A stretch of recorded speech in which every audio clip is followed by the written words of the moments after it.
Turning our attention now to the ASX, here's Matt Birney and Bulls and Bears with the latest public company views and interviews. Welcome to Bulls and Bears, brought to you today by medical technology company Singular Health, ASX code SHG. I'm Matt Birney and I'm joined now by the Managing Director of Singular Health, Tom Henley. Hi, Tom. Hi, Matt. Okay, now, Tom, as I understand it, Singular Health has developed a way of converting two-dimensional MRI and CT scans into three-dimensional models. Why is that necessary? Thank you, Matt. So, as you know, CT scans are made up of hundreds of two-dimensional images which radiologists largely look at and then determine the pathology or a particular process of surgery and then advise the surgeons and clinicians accordingly. What we've been able to do is to compile those 2D images using our volume rendering platform and generate 3D images or 3D versions of those 2D slices, and then that can be viewed both in virtual reality and on a desktop or even now on a mobile phone. Is that it then enables surgeons and patients to better understand the surgical process and the recovery and rehabilitation. Okay, now this is a bit sci-fi, but you recently announced that you're getting into the 3D printing of skull implants in partnership with CSIRO and ASX-listed Osteopore, and it involves artificial intelligence. Tell me how the artificial intelligence comes into play. Great question. So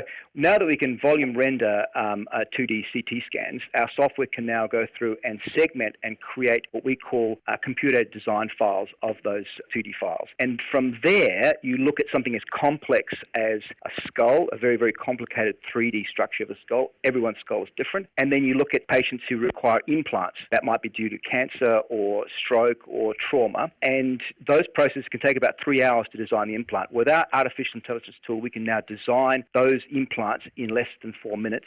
And with our investment in our 3D printing facility in Melbourne, we can now take that process all the way from the CT scan through to the artificial intelligence design of the implant and 3D printed, ready for surgery. Is that 3D printing facility in Melbourne now operational? Has it gone commercial or is it still being built? Yes, we commissioned that this week and it's done its first 3D printing job. So that printing facility has 2 titanium printers and 3 polymer printers. Tom Henley from Singular Health, thanks for joining me on Bulls and Bears today. And remember, we're only here to give you information, not advice, which you should of course seek independently. I'm Matt Birney and this is Bulls and Bears. For more public company CEO interviews, go to the Money page on the 6PR, 2GB and 3AW websites and click the Public Companies tab.